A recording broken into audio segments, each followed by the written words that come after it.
Hello Boro fans and welcome to the final whistle here on Boro Fan TV. We're outside the Riverside Stadium. We've been beaten 1-0 at the hands of Sheffield Wednesday. I'm Joe. I've been joined by Guesty, Ryan and AJT. So Guesty, it's a season to be jolly, but it was a season to be a nightmare in regards to our home form. Oh, you know what, Joe? That I've seen some shite here, but that takes the biscuit today. They are taking the piss. You know what I mean? Someone is taking the piss. Don't know where it's coming from. You're hearing so many rumours. Pulis has, came to this club and done what Gibson's asked him to do. He's got the players out, he's got money in, he's getting the wage bill down. The rumours that's kicking about, the wage bill's going to come even further down in January. As Pulis come here, in a similar role as what Mowbray done, to get the club back on its feet so it can move forward. But why don't they just come out and say that? Because us fans are being hung like a carrot in front of a friggin' donkey, and we're getting led along the path, watching that crap every week at home. We nick an away win again against a really poor Reading team, come here against a really poor Sheffield Wednesday team, go a goal down, and we're not breaking them down. We're not breaking nothing down. AJT says the players play for the shares. I struggle to call a professional footballer because I believe they give it 100%, but you're struggling to defend them tonight, struggling 100% to defend. I'd say Howson, you've seen the bottom of Howson's boots when he was running. None of the other fuckers. I just don't know what's going on at our club. You see George Friend, he's getting instructions off Pulis. He must be sick of getting his ear balled in. He's taking no notice. He kept Tavernier stood there for it must have been at least 10 to 15 minutes behind the manager. They've got a player down injured on the floor, and they still managed to get a substitute on, the player off, and Tav still wasn't on. He allowed the free kick to go. Pulis, I don't know what you're playing at, mate. I'm not going to say what I want to say because, I don't want to be putting people in the fucking pressure. Yeah, Ryan, the main talking point we know was with Adam Reach. He scored one at Hillsborough and he scored one today. Do you think after we saw him we should have kept him? It's ifs and buts, isn't it? He's a quality player, there's no doubt in that. He scored again today. He scored a worldie against Leeds, which was pleasant on the eye, but that's in the past. I'm disappointed as a Boro fan now. It doesn't matter who scores past us. When your own fans are trying to attack 20 minutes into the game, there's something not right, is there? I don't know where it is. I don't know if it's down to the management, the players aren't playing for the manager. It's hard to put your finger on it. It's painful to watch because you're coming every week to the Riverside and expecting the same thing over and over again. And I'm not enjoying it. I'm not enjoying the football. I'm not enjoying the squad that we have at the minute. I fell in love with the squad that took us up, and it wasn't even because they took us up. Ryan, people say they don't want us to go up to the Prem, right? Because this league's a good league. You win games, you do, right?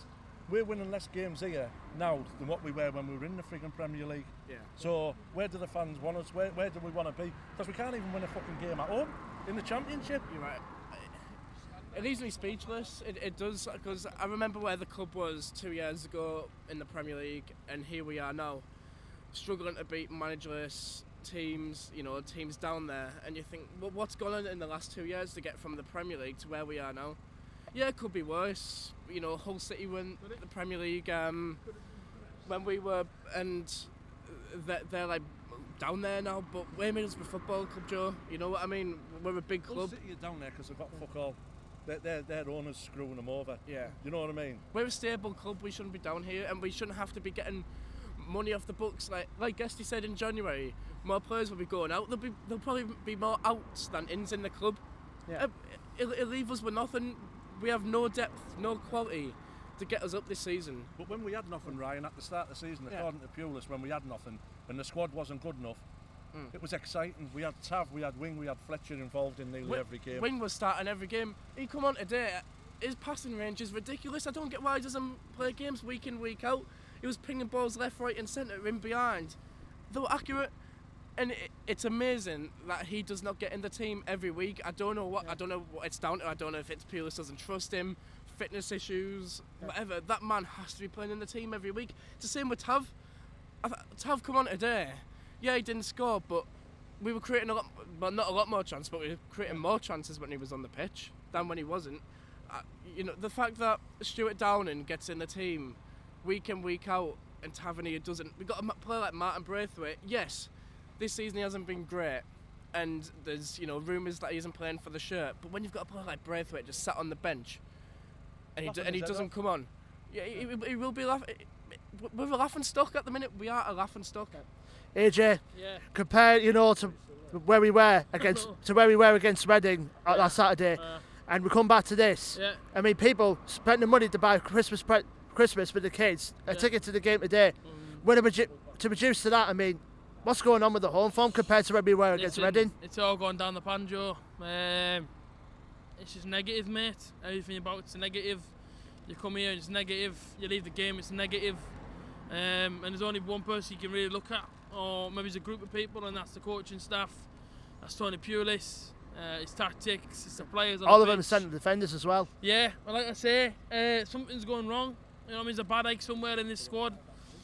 It's got to be somewhere, like I say, you know what I mean? 30,000 the other day, and that was the performance we're saying. Listen, it ain't good enough. And things have got to change. Things have got to change, as simple as that. You know what I mean? We all know about Pulis' track record and other clubs and everything else, but listen, something's happening here, and it needs to change, Joe. But at the end of the day, as I've said before in my interview there, if you can't fix it, if you can't change it, you've got to walk away from it, because all you're going to do then is just damage it even more. Like I say, lads, 3 days from now, we've got bottom of the table, Ipswich Town are the visitors to the Riverside. Yeah. And, Rye, you've got to think, on paper, this will be a win, but judging by today, are you doubting it at the moment if we can get a win against Ipswich or not? I'm doubting every game at the minute, not just home games. I'm doubting away games, even though we've been good away. I'm doubting the club. I'm doubting everything about the club, the manager, the players. Never mind the next game. You know, Ipswich are down there, the bottom of the league. They're fighting for their life. They'll come here and they'll see our home form and they'll be feeling confident. They shouldn't be. It's a fact that the Riverside has been an easy 3 points or a point for most teams this season, and they'll come here thinking they're going to get something out of it, whether that's a point or not, and you know, that's not good enough.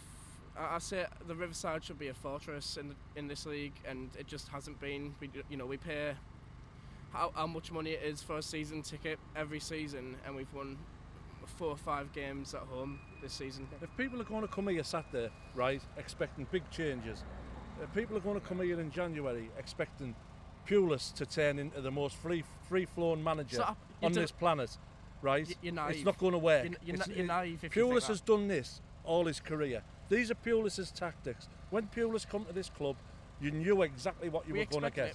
So all these fans expecting for a miracle where we're going to go 3 up top, 3 in the midfield, 4 at the back.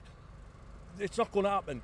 We'll get 2 wingers, 2 iffy wingers in January, who have most probably been injured for 6 years. Van der Power is one of them from Huddersfield. Like you say, talk to the Huddersfield fans about him. Listen, this club, it doesn't matter who we sign while he is manager. It doesn't matter who we're going to sign. We will still play the same. It'll be balls into the box with 1 man up front. Whether we buy wide players, full backs, goalkeepers, friggin' anything we buy, it's still going to be served up the same, just with different clientele.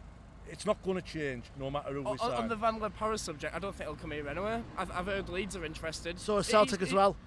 He'll go to Welland Road or Setley Park instead of here. Of course he will. Who wouldn't want to? Who would want to come here? You've got Leeds who are flying high. You know, it's sort of destined that they're going to get promoted this season, as hard as it is to say that. Celtic's a big club in Europe. Why would he want to come here? January, people say we need signings. Who is going to want to come and play for Tony Pulis? Yeah. AJ, like I said, the lads going into the game against Ipswich on Saturday. I mean, going on paper, you would expect 3 points, but judge about today, do you think that's going to happen, or are we in for another home slump? Teams are looking at us now. Not only are they laughing, but they're obviously thinking they can come in and get something off us. As I said before, this is not a fortress no more, Joe. Yeah. Like it used to be when I was growing up, and even back to a few years back. Teams are going in and they're getting something. Prime example being Burton Albion. You know what I mean? We feel a strong 11 against them, but look what they did to us. Any team at the minute can hurt us. because at the minute we're weak at home, and away from home we aren't much better. And like I say, you know what I mean, talk about all these new signs coming in, you need to bring in your flair, you need to bring in your talent. At the minute things aren't great. By the looks of things, they're not getting much better. But like I say, Ipswich, I'm pretty sure they got beat today. Well, I'm not 100% on their result, but like I say, yeah, same against Sheffield United. They did well to get a draw against them. Like I say, it's one of them, mate, where they're gonna come here, they're gonna bring a couple of fans of him, and if like I say, man, if they go home winners, then there's only one outcome for me in terms of this club and management. Well, as again, thank you guys. It's goodbye from HAT, goodbye from Ryan, and goodbye from Guesty, and also goodbye from cameraman James at the back. And also, like I say, Ipswich Town at the Riverside this Saturday, 3 o'clock kick-off. Until then, guys, all I can say is here's up the Borough.